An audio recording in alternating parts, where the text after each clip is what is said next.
got so much motherfucking design on right now. Bring it down, bring it back, make it clap. I got 3 old guys on the block, bitches on the line, and you know. Assalamualaikum warahmatullahi wabarakatuh. Perkenalkan, nama saya Muhammad Randy Azizul Ghafur, NIM 22210404008. Dengan ini saya membuat video untuk penyelesaian tugas UAS mata kuliah ilmu politik dengan tema masa kekuasaan politik di masa kerajaan Hindu-Buddha. Masyarakat Nusantara terkenal sebagai bangsa yang kuat dan pemberani. Mereka mampu berlayar hingga mencapai berbagai kawasan di dunia. Kegiatan pelayaran bukan hanya berlangsung untuk kegiatan mencari ikan, hasil alam, atau penjelajahan semata. Mereka juga melakukan hubungan perdagangan dengan masyarakat asing.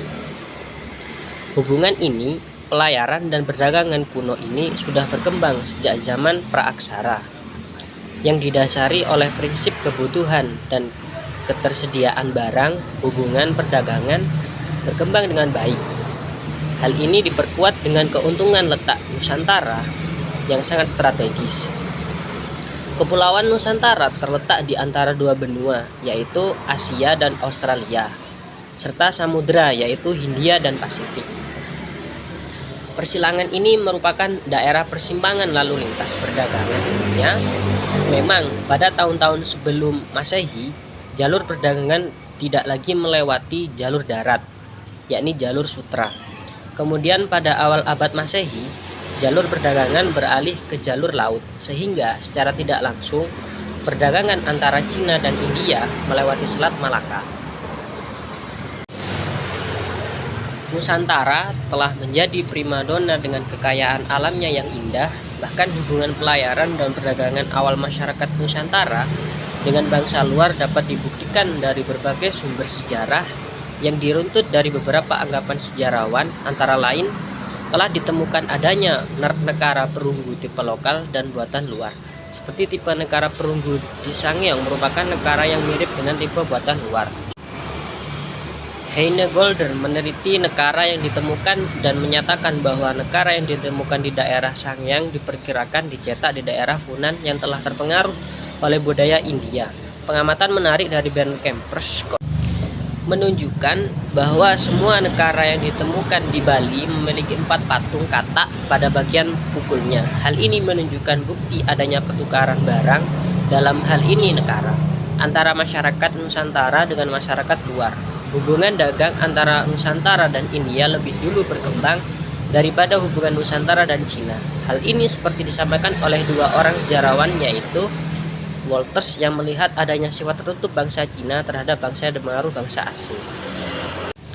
Mulai berkembang sistem pelayaran yang lebih maju setelah Hippasos menemukan pelayaran berdasarkan arah mata angin.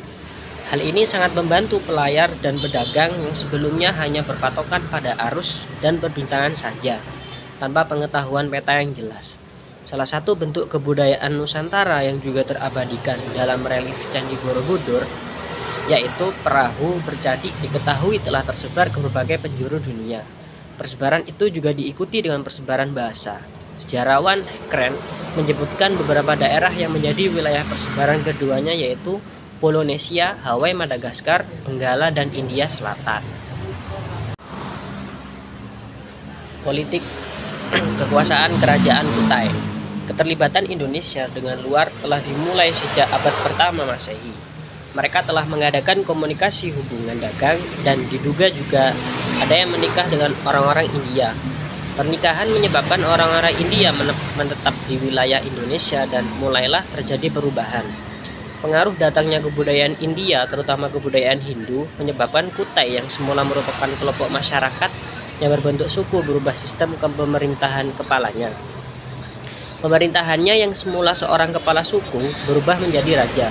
Bukti yang menunjukkan adanya pengaruh India dalam kelompok masyarakat Kutai adalah penggunaan nama yang berunsurkan India pada salah satu pemimpin mereka dalam salah satu prasasti peninggalannya.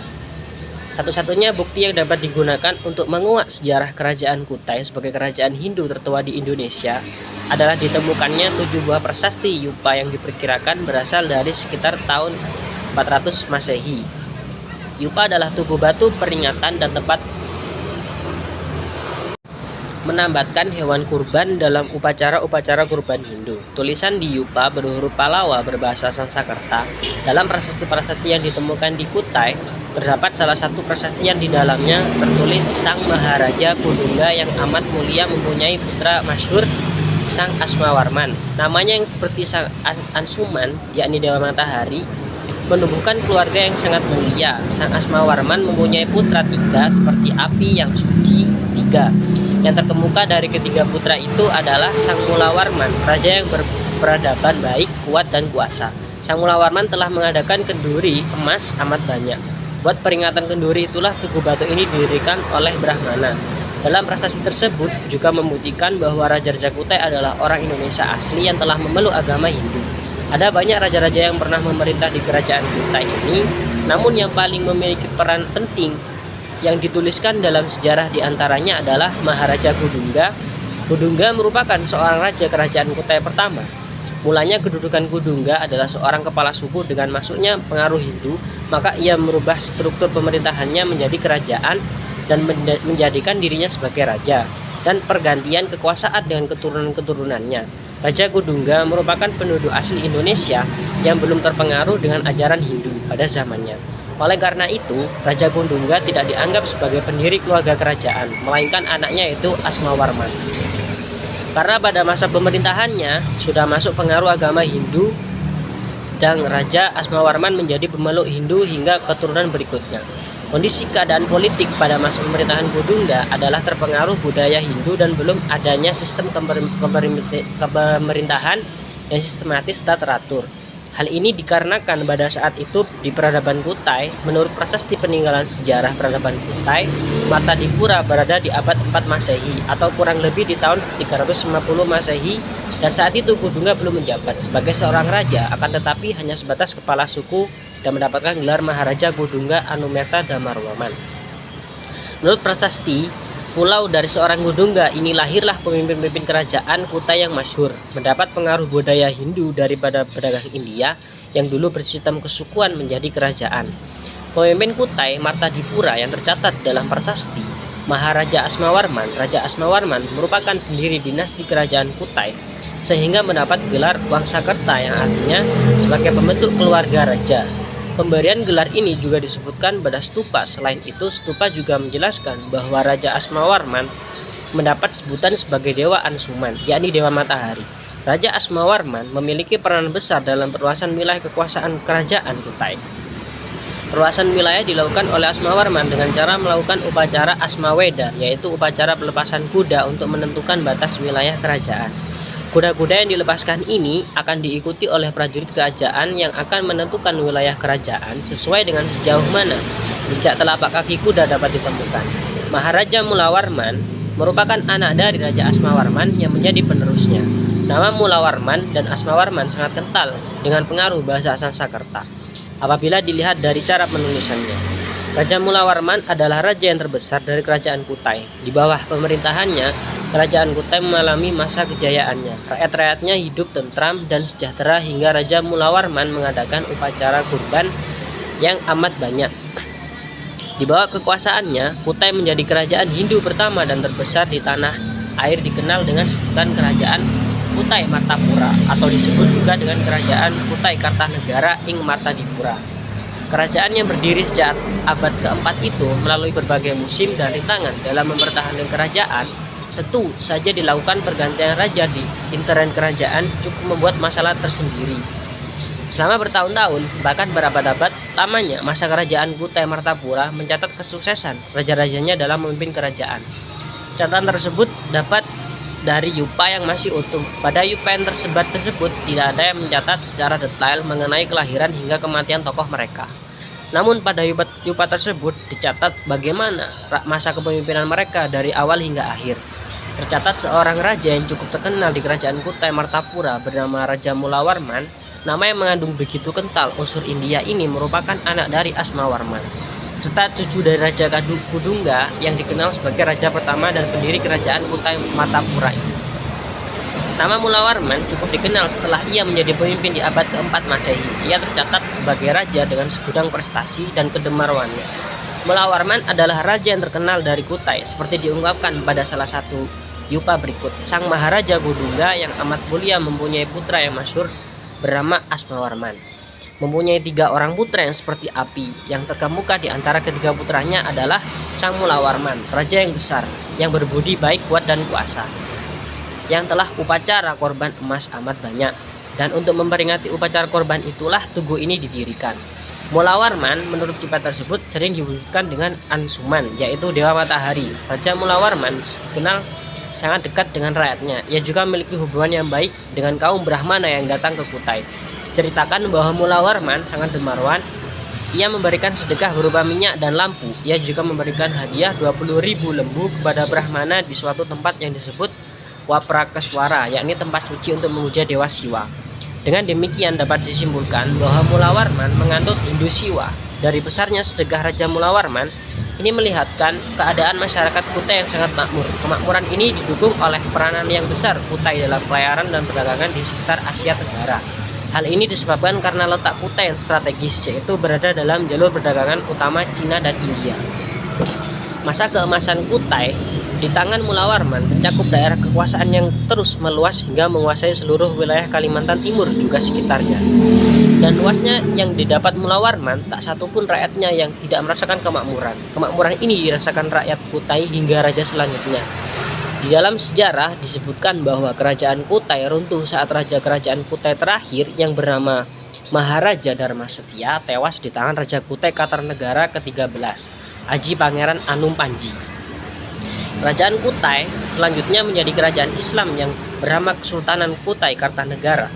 Kerajaan Kutai berakhir pada saat Raja Kutai yang bernama Maharaja Dharmasetia tewas dalam peperangan di tangan Raja Kutai Kartanegara ke-13. Perlu diingat bahwa Kutai ini berbeda dengan kerajaan Kutai Kartanegara yang saat itu ibu kota di Kutai. Kutai Kartanegara inilah tahun 1365 yang disebutkan dalam sastra Jawa. Kutai Kartanegara selanjutnya menjadi kerajaan Islam. Sejak tahun 1735, kerajaan Kutai Kartanegara yang semula rajanya bergelar pangeran berubah bergelar sultan, Sultan Aji Muhammad Idris, dan hingga sekarang disebut Kesultanan Kutai Kartanegara. Kerajaan Sriwijaya merupakan kerajaan maritim yang cukup besar, karena wilayah ini dilalui oleh perdagangan internasional. Dalam sistem pemerintahan, Sriwijaya menerapkan aturan-aturan yang tidak menghendaki kebebasan bertindak yang terlalu besar bagi para penguasa daerahnya. Dengan memunculkan kutukan dan sumpah yang tertuang di dalam prasastinya, adapun prasasti yang ditemukan mengenai kerajaan Sriwijaya antara lain yaitu prasasti tertua yang ditemukan terdapat di daerah kedudukan Bukit dekat Palembang. Angka tahunnya 604 atau 682 Masehi. Prasasti Tarang kuno dari sebelah barat kota Palembang sekarang. Prasasti ini terdiri dari 14 baris berangka tahun 606, isinya tentang pemerintah Dapunta yang Sari untuk membuat taman Sri Keseta yang berisi segala macam tumbuhan dan buah-buahan untuk kemakmuran semua makhluk. Prasasti Telaga Batu dekat Palembang. Prasasti ini dihiasi dengan 7 kepala ular kobra berbentuk pipih dengan mahkota berbentuk permata bulat, leher yang mengembang dengan hiasan kalung. Prasasti ini berisi 28 baris dalam kondisi aus dan beberapa huruf tidak terbaca. Di Pulau Bangka, bagian barat, prasasti ini mungkin dibawa dari luar pulau karena melihat jenis batu yang dipakai tidak dijumpai di Pulau Bangka. Jumlah barisnya 10 baris dan berangkat tahun 608. Menurut Dikas Paris, dengan berpatokan pada prasasti Telaga Batu, kedaulatan Sriwijaya dapat dibagi menjadi beberapa mandala. Dan setiap mandala dikuasai oleh seorang datu. Seseorang yang menjadi datu harus dari kalangan putra raja atau bangsawan. Di bawah datu ada seorang pembesar yang bergelar Parvanda yang bertugas sebagai hulu balang dan bertanggung jawab dalam hal ketentaraan berkenaan dengan struktur birokrasinya hanya dapat dilihat melalui sumber prasasti Telaga Batu. Kepala pemerintahannya adalah seorang raja yang dalam istilah kerajaan Sriwijaya disebut sebagai Dampuntahyang. Di bawah Dampuntahyang berkuasa menteri dan pegawai tinggi di bawah martabat menteri yang dinamai Parvanda. Diduga struktur tersebut adalah sebagai berikut: Dampuntahyang Diwara, Pratiwaraja Raja Kumara, Samawardi, yakni pengangkatan menjadi datu atau pegawai tinggi. Rajaputra, Samantaraja, pegawai lain baik yang di pusat atau di daerah, Senopati Nayaka, Prataya, Haji Prataya, yakni hakim atau pegawai pelaksana hakim dan panglima perang. Adikarana Martaba, Menteri Amataya, Satapaka, arsitek, Wanigoya Masih Haji, Hulun Haji, pegawai teknik. Berdasarkan beberapa prasasti yang ditemukan, hampir keseluruhan prasasti bercerita mengenai kutukan atau sumpah yang akan diberikan bagi raja dan rakyat yang melakukan kejahatan. Dalam prasasti diceritakan bahwa jika raja melakukan tidak setia, berbuat onar, bersepakat dengan orang jahat dan melindungi orang jahat, maka akan dimakan oleh sumpah. Begitu juga bagi rakyat yang tidak setia, maka akan terbunuh oleh sumpah itu. Kerajaan Sriwijaya merupakan sebuah negara maritim yang bertumbuh pada sektor perdagangan dan mengembangkan suatu diplomasi sehingga kerajaan tersebut menjadi lebih metropolitan sifatnya. Untuk dapat mempertahankan eksistensinya, kerajaan Sriwijaya sangat sadar akan pentingnya kekuatan militer. Kerajaan Sriwijaya merupakan kerajaan masyhur dan dianggap sebagai pusat agama Buddha. Hal ini ditulis dalam karya Itsing yang ditulisnya di Sumatera pada tahun 689 dan 692. Kemasyhuran Sriwijaya sebagai pusat pengajaran agama Buddha tentu bukan hasil suatu perkembangan dalam waktu yang singkat. Raja-raja Sriwijaya selalu tampil sebagai pelindung agama Buddha dan penganut yang taat. Hal ini dapat dilihat dari perkembangan agama Buddha yang sampai sekarang meluas ke luar negeri. Berikutnya, politik kekuasaan Kerajaan Tarumanegara. Dalam sejarah Indonesia, Tarumanegara dikenal sebagai salah satu kerajaan yang didirikan oleh bangsa Sunda. Kerajaan ini juga digolongkan ke dalam kerajaan-kerajaan tertua yang pernah berdiri di Indonesia. Adanya pandangan tersebut didasarkan pada penemuan-penemuan sumber sejarah, baik prasasti maupun naskah kuno. Berdirinya Kerajaan Tarumanegara masih dipertanyakan oleh para ahli sejarah. Satu-satunya sumber sejarah yang secara lengkap membahas mengenai Kerajaan Tarumanegara adalah naskah Wangsakerta. Naskah Wangsakerta tersebut masih menjadi perdebatan di antara para sejarawan tentang keaslian isinya. Menurut naskah Wangsakerta, pada abad keempat Masehi, pulau-pulau dan beberapa wilayah Nusantara didatangi oleh sejumlah pengungsi dari India yang mencari perlindungan akibat terjadinya peperangan besar di sana. Para pengungsi itu umumnya berasal dari daerah kerajaan Pallava dan Calangyana di India, pihak yang kalah dalam peperangan melawan kerajaan India. Salah satu dari rombongan pengungsi Calangyana dipimpin oleh seorang maharesi yang bernama Jaya Singawarman telah mendapatkan persetujuan dari raja yang berkuasa di barat Jawa. Maka Jaya Singawarman membuka tempat pemukiman baru di dekat Sungai Citarum. Pemukimannya oleh Jaya Singawarman diberi nama Tarumadesya, Desa Taruma. 10 tahun kemudian, desa ini banyak didatangi oleh penduduk dari desa lain, sehingga Tarumadesya menjadi besar. Akhirnya dari wilayah setingkat desa berkembang menjadi setingkat kota. Semakin hari, kota ini menunjukkan perkembangan yang pesat. Karena itulah Jaya Singawarman kemudian membentuk sebuah kerajaan yang bernama Tarumanegara. Raja Purnawarman adalah raja besar yang telah berhasil meningkatkan kehidupan rakyatnya. Hal ini dibuktikan dari prasasti Tugu yang menyatakan bahwa Raja Purnawarman juga memerintah untuk menggali sebuah kali. Penggalian sebuah kali ini sangat besar artinya, karena pembuatan kali ini berarti pembuatan saluran irigasi untuk memperlancar pengairan sawah-sawah dan pertanian rakyat. Dengan upaya itu, Raja Purnawarman dipandang sebagai raja besar yang memperhatikan kehidupan rakyatnya. Penjelasan tentang Tarumanegara cukup jelas di naskah Wangsakerta. Pada naskah Wangsakerta dari Cirebon, Tarumanegara didirikan oleh Raja Dirajuguru Jaya Singawarman pada tahun 358, yang kemudian digantikan oleh putranya Dharma Waryaman. Jaya Singawarman dibesarkan di tepi Kali Gomati, sedangkan putranya di tepi Kali Cadrabaga. Maharaja Purnawarman adalah Raja Tarumanegara yang ketiga. Ibu kota kerajaan baru pada tahun yang terletak lebih dekat ke pantai. Namanya kota itu Sundapura Pertama. Prasasti Pasir Muara yang menyebutkan peristiwa pengembalian pemerintahan kepada Raja Sunda itu dibuat tahun 536 Masehi. Dalam tahun tersebut yang menjadi penguasa Tarumanegara adalah Suryawarman. Pemerintahan Candrawarman, ayah Suryawarman, banyak penguasa daerah yang menerima kembali kekuasaan pemerintah atas daerahnya sebagai hadiah atas kesetiaannya terhadap Tarumanegara. Ditinjau dari segi ini, maka Suryawarman melakukan hal yang sama, baik sumber-sumber prasasti maupun sumber-sumber Cirebon memberikan keterangan bahwa Purnawarman berhasil menundukkan musuh-musuhnya. Prasasti Munjul di Pandeglang menunjukkan bahwa wilayah kekuasaannya mencakup pula pantai selat Sunda.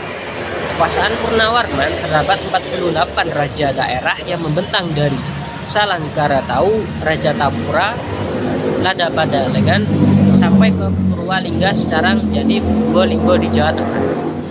Secara tradisional, Cipamali Kalibrebes memang dianggap sebagai batas kekuasaan raja-raja penguasa barat pada masa silam Tarumanegara.